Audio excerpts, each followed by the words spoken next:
ဒီနေ့ Story 2 MM ကနေနဂနိုင်မင်းမောက်ပေါက်တိုင်းကိုတင်ဆက်ပြပြပေးမှာဖြစ်ပါတယ်ရှင်။တကောင်းပြည်မှာအဘိယာစာမင်းကြီးကစားလို့မင်း33မှာအုပ်စိုးခဲ့တဲ့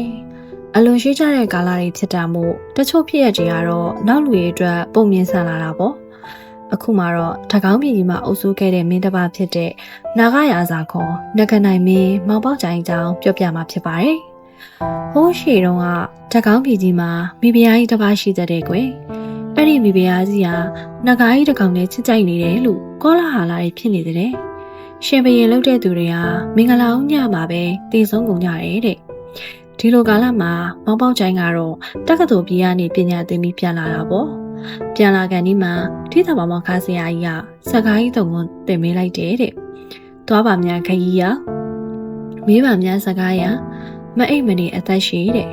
ဒီစကားကြီးသုံးကိုဆွဲမြတ်မှတ်သားလိုက်နာနိုင်ကြီးပွားတိုးတက်မယ်လို့မှားလိုက်တဲ့တနေ့မှာတော့မောင်ပေါချိုင်းကထကောင်းပြည်ကိုရောက်လာခဲ့တာတဲ့သွားပါများတော့ခရီးရောက်ခဲ့တာပေါ့ကွယ်မေးပါများစကားရတာသတိရပြီးအဲ့ဒီတိုင်းပြည်ရဲ့အခြေအနေတွေစုံစမ်းကြည့်တော့အချောင်းစုံကိုသိရတာပေါ့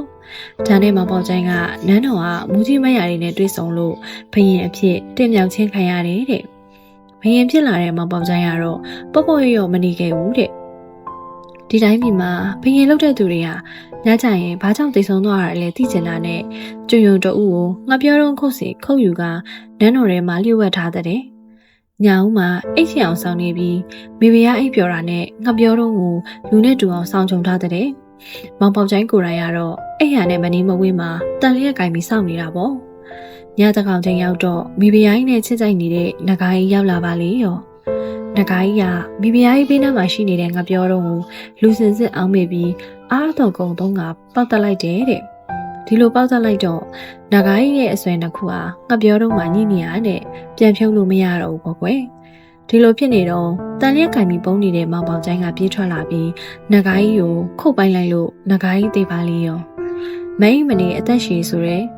စကားကတဲမှန်မှလားလို့ဆရာကြီးမှာကြားတဲ့စကားအောင်းမိပြီးတက္ကသိုလ်ဆရာကြီးကိုမှန်ပြီးကြောလိုက်နေတဲ့မိဖုရားကြီးကသူ့ချစ်သူနဂါကြီးတေဝါလို့အခဲမကျင်နိုင်ဘူးတဲ့ဒါကြောင့်ကျွတ်ထင်သူတွေကိုတိတ်တိတ်ဆိတ်ခေါ်ပြီးနဂါကြီးရဲ့အယိုးကိုဇရိုးလုပ်စေတဲ့အသားပြားတစ်ထောင်ပေးပြီးနဂါကြီးရဲ့အရေကိုစုပ်ခွာစေတဲ့နောက်အသားပြား100ပေးပြီးနဂါကြီးရဲ့အရေကိုခေါင်းအောင်ချုပ်လုပ်စေတဲ့ဒီလိုလျှို့ဝှက်လောက်ကင်ပြီးတော့မှမောင်ပေါချိုင်းနဲ့ဇကတာဝတ်ကြတဲ့ဖြေနိုင်ရင်သူ့ကိုတတ်မဖြေနိုင်ရင်တင့်တက်ကိုတတ်ရမယ်တဲ့ဇကတာကတော့ထောင်ပေးလို့စုပ်ရှာပေးလို့ချုပ်ချစ်တဲ့သူအယူဇရိုးလုံးတဲ့အဲ့ဒီပု္ပ္ပာကိုရက်40အတွင်းဖြေရမယ်လို့သဘောတူလိုက်ကြတယ်မောင်ပေါချိုင်းကတော့အဖြေကိုမျိုးမျိုးစဉ်းစားပေမဲ့ပေါ်မလာဘူးပေါ့ကွယ်အဲ့ဒါကြောင့်ငေးမိုင်နေရတာပေါ့မိဖုရားကြီးကတော့နဂါကြီးအတွက်လက်စားချီရတော့မယ်ဆိုပြီးကြိတ်ပြီးဝမ်းသာနေတာပေါ့ကွယ်အဲ့ဒီချိန်မှာမောင်ပေါချိုင်းကြီးရဲ့အဖေနဲ့အမေဟာသူတို့သာဘယင်ဖြစ်နေတဲ့ကြားလို့မင်းမြန်ပြီးတကောင်းပြည်ကိုရောက်လာကြတာပေါ့ကွယ်ဒီလိုနဲ့လိုက်လာတာခကြီးပန်းလို့တစ်တပင်အောက်မှာနားပြီးပါလာတဲ့ထမင်းတုပ်ကိုဖိစားကြတဲ့စားပြီးထမင်းကြံဟင်းကြံကိုငှက်လေးတွေစားရအောင်စွန့်ပစ်ကျွေးလိုက်တာပေါ့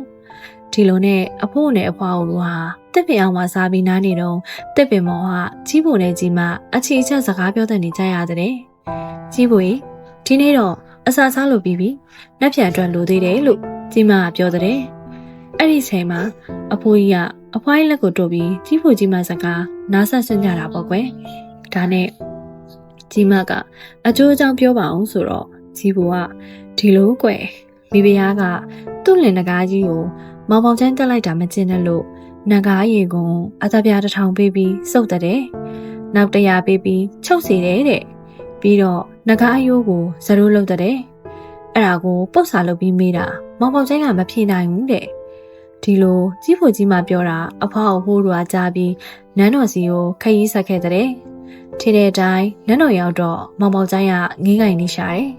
ဒါနဲ့သူမိဘနှစ်ပါးအကျိုးဆောင်ပြီးပြီးလမ်းမှာကြားခဲ့တဲ့ကြီးဖို့ကြီးမှစကားမောင်ပေါချိုင်းကိုတိုးတိုးပြပြလိုက်တယ်အဲ့ဒီတော့မှမောင်ပေါချိုင်းဟာဇကတာဖြစ်သိရပြီးရှင်ပြလာနိုင်တာပေါ့နောက်နေ့ညီလာခံမှာမိဖုရားရဲ့အမေပု္ပ္ပာကိုမောင်ပေါချိုင်းကပိုင်ပိုင်နိုင်နိုင်ဖြေလိုက်တာပေါ့ကွယ်အဖြေကြားရတဲ့အခါမိဖုရားကြီးထင်တဲ့အမြင်လွဲသွားတယ်အသက်ခံရမဲ့သူဟာသူဖြစ်နေတာဟုတ်မိဖုရားကြီးကအဲ့မှာ တေရမှာကြောက်ပြီးမောင်ပေါင်ကျန်းကိုတောင်းပန်တဲ့။သူမားပါပြီပေါ့ကွယ်။မောင်ပေါင်ကျန်းဟာမိဖုရားနှစ်ပါးရဲ့ကျေးဇူးကြောင့်အသက်မခံရလို့မူးမတ်တွေကိုဖွင့်ပြောပြီးရန်ကုန်ရန်ချင်းမတုံ့နှင်းလို့ဘူးဆိုကမိဖုရားကိုအသက်ချမ်းသာပေးလိုက်တဲ့။ဒါကြောင့်နဂန်နိုင်မင်းရဲ့လို့မောင်ပေါင်ကျန်းဟာကြော်ကြားလာတာပေါ့ကွယ်။ဒီလိုဇာလန်းကောင်းလေးတွေကိုအမြဲနှားဆင်ခြင်းနဲ့ဆိုရင်တော့ Story.mm အကောင့်ကိုအပေါင်းလေးနဲ့ follow လေးလုပ်ခဲ့ပါနော်။